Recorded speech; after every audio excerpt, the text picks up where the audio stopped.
Saudara-saudara kasih, apakah saudara sudah mempunyai rencana untuk bertobat?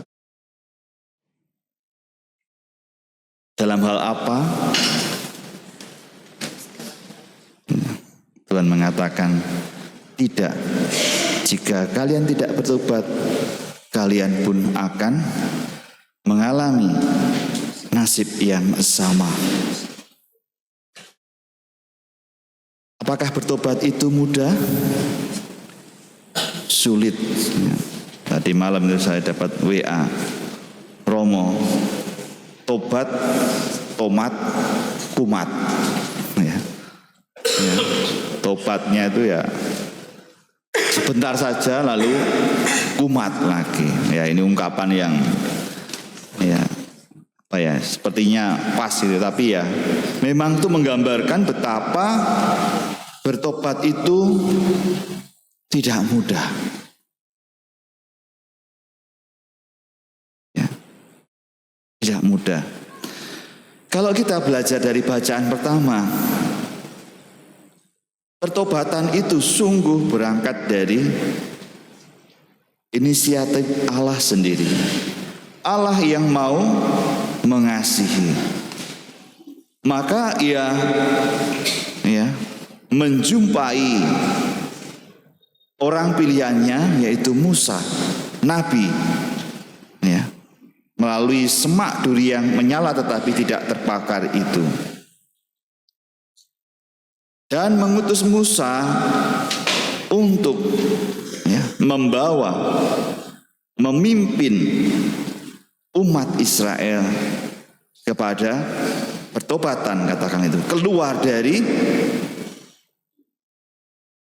belenggu atau keluar dari penjajahan, keluar dari tanah Mesir. Itu murni karena inisiatif Allah.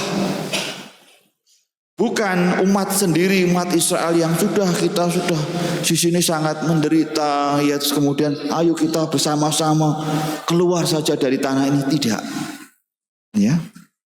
Memang mereka menderita, ya. Kurang lebih kalau di dalam sejarah kan 400 tahun mereka hidup di bawah kuasa Fir'aun itu. Ya, katakanlah sejak Yusuf dan seterusnya keturunannya, lalu ke Mesir, lalu dan sebagainya, kelaparan dan sebagainya. Ya, mereka memang menderita, namun penderitaan mereka lah yang sungguh didengarkan oleh Tuhan. Aku telah memperhatikan dengan sungguh-sungguh kesengsaraan umatku di tanah Mesir. Dan aku telah mendengar seruan mereka yang disebabkan oleh pengarah-pengarah itu. Maka aku telah turun untuk melepaskan mereka dari tangan orang Mesir.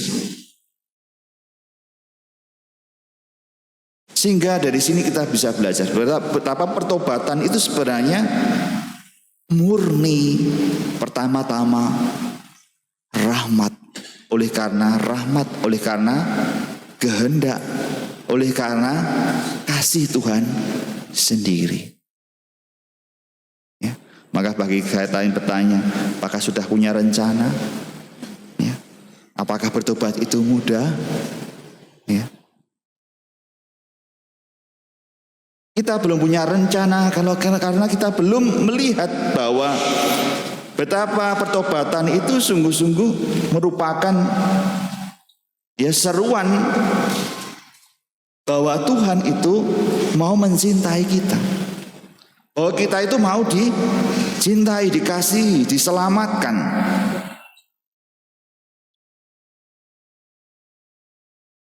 Dan pertobatan itu sangat berguna untuk kita. Ya atau tidak? Ya, kalau dalam satu keluarga lah, misalnya sang ayah bertobat, dulunya keras, marah-marah terus, emosi terus, tapi setelah Prapaskah ini menjadi lembut dengan anaknya, sabar, menjadi bisa mendengarkan anaknya, punya waktu untuk keluarganya. Apakah itu membawa kebaikan? Tentu. Karena pesan cinta Tuhan itu sampai kepada batin orang itu dan orang itu bertobat.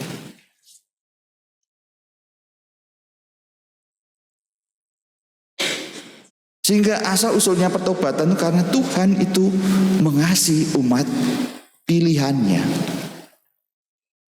Tidak ada satupun yang dibiarkan umat pilihannya itu menderita. Maka kalau Yesus mengatakan jika kamu tidak bertobat, kalian pun akan binasa dengan cara demikian.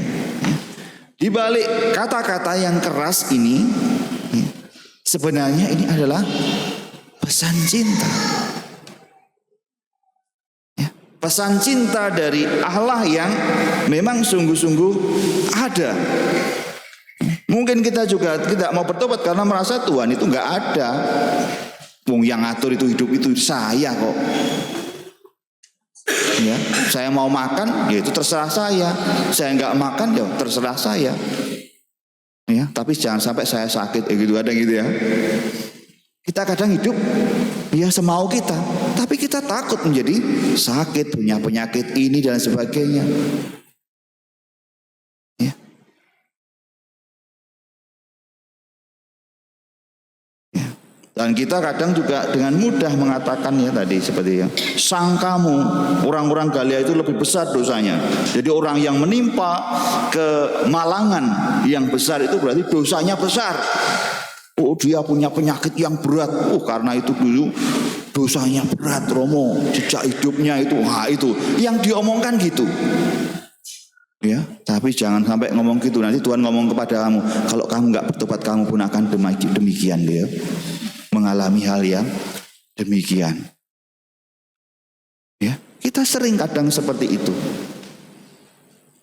Ya. Melihat kemalangan sesama.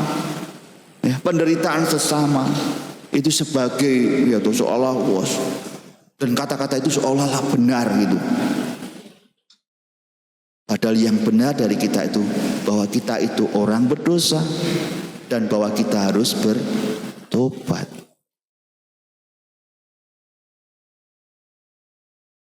Ya. Dosa memang membawa kita kepada hal yang buruk, tapi kadang ya tidak langsung itu kita bisa lihat seperti kita langsung simpulkan begitu dengan cepat. Ya. Yang paling penting adalah bahwa kita kalau mau bertobat, kita sungguh-sungguh mengalami atau ingin menyadari bahwa panggilan ini adalah panggilan untuk semakin merasakan kasih Allah yang begitu besar. Cinta Allah yang begitu besar yang mau menyelamatkan kita semua. Seperti bangsa Israel melalui Musa utusannya.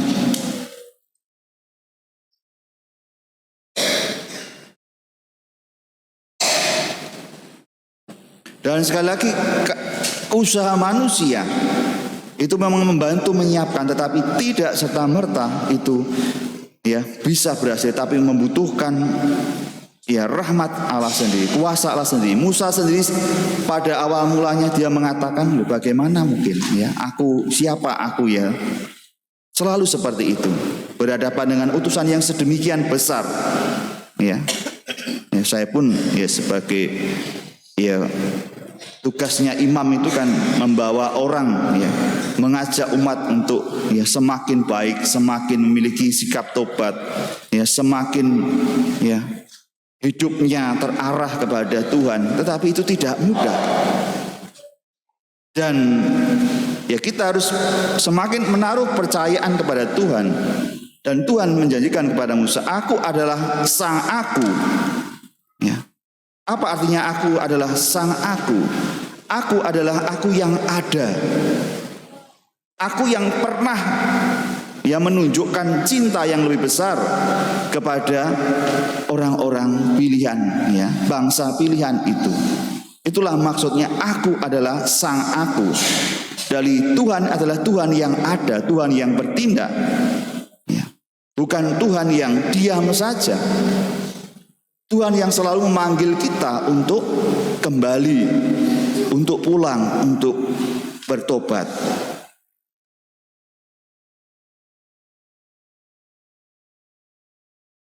Saudara-saudara kasih dalam Tuhan, kalau kita menyadari bahwa pertobatan itu suatu panggilan yang indah, karena kita mau sungguh-sungguh ya diajak untuk mengalami cinta Tuhan yang begitu besar, maka kita bisa ya merasakan sungguh bahwa Minggu Prapaskah ketiga ini adalah Minggu Letare.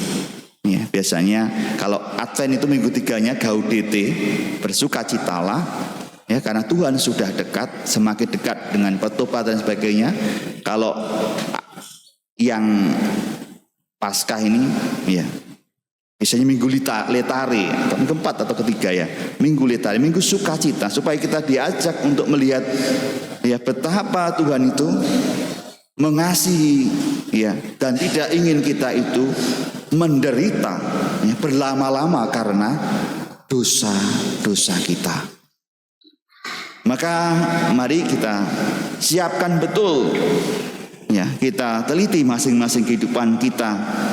Ya, kita refleksikan kembali jalan hidup kita dan kita bangun ya niat-niat tobat, ya, sesal dan tobat kita, agar kita juga mengalami ya sukacita yang besar itu. Ya, memang di dalam Injil tadi dikatakan ya, pohon ara itu dibiarkan lagi, ya toh. Karena permintaan pengurus itu, Tuhan biarkanlah dia tumbuh setahun ini lagi. Aku akan mencangkul tanah sekelilingnya dan beri pupuk kepadanya. Mungkin tahun depan akan berbuah. Ya. Ini menunjukkan bahwa Allah itu memberikan kesempatan. Allah memberikan waktu kepada kita. Ya, kesempatan demi kesempatan diberikan kepada kita.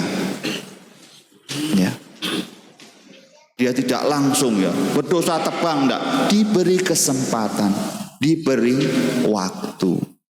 Maka ini pun juga ya konsekuensinya bagi kita juga semakin sabar dengan sesama. Kita tidak bisa menjudgment sesama. Oh, kamu bertobat toh, kamu nanti ini ya waktu muda, enggak. Kita harus sabar dengan sesama. Ya. Karena Tuhan punya waktunya sendiri untuk memanggil setiap orang kepada pertobatan yang sejati. Ya, bagi kita yang merasa dipanggil, ya, merasa ya memiliki, ya mungkin mengikuti Tuhan lebih sungguh, ya baik kita awali mulai saat ini. Tapi bagi sesama kita, mungkin saudara kita, ya yang masih kesulitan dan sebagainya, ya kita harus memberi kesempatan. Seperti Tuhan juga memberi kesempatan kepada kita semua di masa Prapaskah ini. Amin.